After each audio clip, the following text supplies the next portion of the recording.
I say those jackets look really fresh, and well, they made it into the LCS H2K. Finally, I would say, and very decisive series here. Let's talk a little bit more about this last game and in the draft in particular, because Giants, once again, they had the Thresh and the Jarvan in the first rotation, but it was actually at the end that they most definitely faltered. Yeah, I don't know about picking Twisted Fate into RA Lee Sin. That just literally like going into the game like, well, you know what? I actually feel like going 0-10 this game. I think that'd be a good strategy for our team. I could see how many times I can die this game. Yeah, basically it was an all or nothing scenario for Giants and Pepinero here. They really used that TF together with the Jarvan to get CC chains going, Ghost up, gold card, Jarvan combo, Ghost is still running, chase him for another gold card. But ironically, because Federico stopped the greedy jungle from Lulex, he missed his timing gank in mid lane where he just originally goes for like the level 2 or the level 3 gank just to screw up that mid lane for Febiven. And after that, it was warded. They constantly knew where Jarvan was, and Lulex, he has no problems coming back into the game. He's done it before. It's obviously not the first time he'll get punished. I sabotaged them. Excellent. Well, let's actually take a look at a replay of that early game where Lulex indeed gets the first blood and sets it up really good as well. He just knows what to do, and he also feels out when he has to come back. If we could get that replay up on the screen, then we will be able to guide you guys through that. See, why I'm such a Lulex fanboy is because he always does his stuff in solo queue. He basically, so he goes in for the gank right now. If you roll the clip, we'll see what happens. This is pretty standard, right? Doesn't want to waste time, comes in with a ward dash onto the TF. Basically, he's telling you, like, we gotta probably force his flash, maybe flash for flash. And this is, so the E-flash comes out of Febiven, that's a good try, but Peppy respects it, goes out immediately. And this is where it usually ends in solo queue. People back off, you know, reset the lane, it's like, okay, happy. Maybe they'll start flaming each other for like why this noob jungler doesn't get it. But then Lulex goes in for the flash, knows the card's down, and does that. And that just separates him, separates like the great junglers from the better junglers, in my opinion. He basically turns that around. Pepperino never saw it coming, and he's 0-1, no flash anymore. Febens is feeling comfortable. He's gonna hit level 6 before TF will, and there's no pressure coming out of TF. He can't snowball the bot lane that's ahead, and the game just starts crumbling. And even if that gank didn't work out and they didn't kill him, once you trade flash for flash, Twisted Fate against Ahri actually has mobility at 6 and she can move around, but Twisted Fate, you're just a sitting duck, and it's just a matter of time until you die anyways.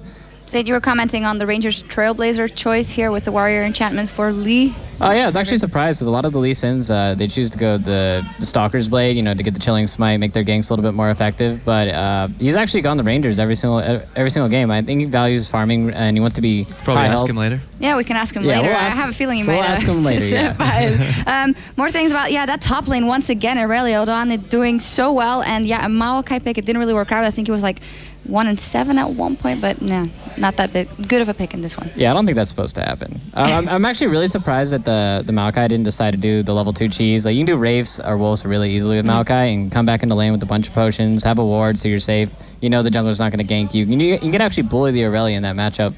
But he chose not to do that, and he just got like put straight up in the trash can. Like, he just dunked him. It was dirty. A mess. It was dirty. Yeah, because especially when you know your jungler is going to take that path. You know, Jarvan went for the, I think he started Krugs into red buff and then went for the blue buff.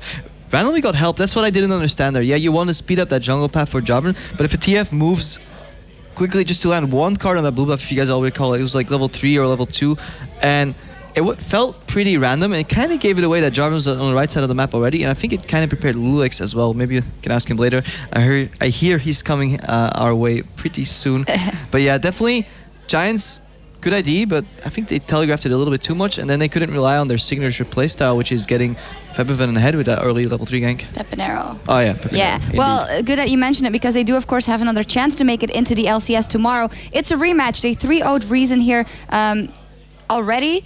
But this, as we said before, this match, if you lose it, you still have one to go. But the pressure is going to be so incredibly high. How easy it's going to be to replicate that from the side of Giants? I mean, they had to be confident going into it. They did 3-0 them, but yeah, this is when the like everything is on the line. It might be a completely different game, because before you're like, okay, like whatever, we lose this, we can play tomorrow. Like, it's okay. I'd almost rather be Reason in this situation. Yeah, they got nothing to lose. Yeah, Giants looked pretty gutted after that game, and especially this gave Reason a chance to look at what Giants not punishing either. You know, H2K is a better team than Reason, and that way, like, they got away with a lot of stuff they shouldn't, and maybe Reason will just start copying that.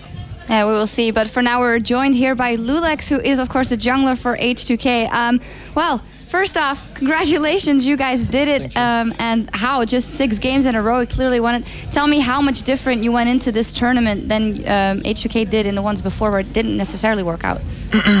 Well, first of all, we bootcamped at Fabian House for like 2 weeks before this tournament. So with Proli as coach and Broken Shard as well, they helped us out a lot, and yeah, we got a lot of preparation for this. So we came in really confident, and it worked out well. Do you think you play different in solo queue than you do on LAN? Less crazy stuff? Of course, because they're supposed to have better vision control, so you can't like spam ganks as you can do in solo queue because they have better vision. But still, I try to keep the same style, heavy gank, and yeah. Still go for the flashy plays. Yeah. That was a good gank on mid, man. That was pretty solid. I like that, yeah. That was beautiful. We were talking here about the choice for Rangers, Trailblazers, Trailblazer on Lee Sin. That seems to be your preference. Why? Because if you go for the other item, the blue one, I don't know what it's called, Stalker's Blade, and your first gank doesn't work out, you fall really behind because you clear really slowly. And whereas with the Razor one, if you get a gank and it works out, then you stumble really hard because you can clean a ref super fast as well, and you get a lot of XP super fast, and I feel just it's better. Is that your mentality on all junglers, or is that just Lee Sin? No, I take it on all junglers. Okay. Maybe not Elise, but because it's just fast clear. Yeah. We saw you go for a rather greedy clear, starting at the left side and then just doing all camps and then going for a gank. Do you think Giants could have punished that at one point, like just show up at your Krugs at one point and just kill you? Well, in the third game, Zarjavan and Thresh invaded me, and I saw them coming because I used my trinket and my red entrance. But if it happened, I just back up, and they don't get much of a lead because he's still gonna be level 3. Same for me because now the red buff doesn't give much XP. It's the same as before. So yes, it's greedy, but if it works out, I'm level 4 at 4 minutes. I can back, get my jungler item, a pink, a green, and I can snowball from there. Yeah. You guys saw when the TF walked to hit the blue, right? When the Jarvan was doing it. Did you guys see that and call that, or? I don't recall actually. No, okay. So in general, from Giant's side, it didn't seem to have scouted your moves. How much of scouting went in from your side? Because it seemed that it was pretty basic. Just know that he's going to show up mid and then go there as well. And was that the only component to the strategy for you because you knew that would work after you saw it working in game 1? Yeah. Well, I mean, we had good vision control as well. Like I have a pink and a green on both river the whole game. So I mean, it was pretty simple to read. Like. We had good vision control, so yeah. Oh, absolutely, you guys did it. Congratulations once again. You're in the LCS. Final question is then, of course, what are kind of things you think that this team will have to match up versus the teams that are already in LCS? What needs improving, and what's the game plan from here? Because it's not that far away. I guess to match up with the top teams, we need maybe a smarter rotation because in this game sometimes we could have got Nash or got Inhibs and we didn't because we made a bad call. So we need to improve on that, be smarter about the game, I guess. And what team do you look forward to playing the most? Definitely Rocket. They look really strong in scrims, and yeah, I can't wait to play against them. But do you think they're the best team in LCS? That's what everybody's talking about? Yeah. We didn't get the chance to scrim Alliance, and Fnatic doesn't have a team at the moment, but without counting Alliance, they are definitely the strongest. Yeah. Who are you calling for CLG versus Rocket? Rocket. Okay. Rocket, right. There you go. Well, congratulations. Thank you very much. And as he mentioned, of course, we will have CLG versus Rocket coming up here right after this. Let's actually take a look at the schedule to see what we will have coming your way. Right now, we saw that H2K just qualified for the LCS, and then tomorrow is the elimination game. So Reason Gaming or Giants can still make it in the LCS. But as for us, we're going to start with the Intel Extreme Masters Cologne right after this. The 2 semifinals starting off with Rocket versus Counter Logic Gaming in a best of 3. What a huge matchup. So don't miss it. We'll be right back.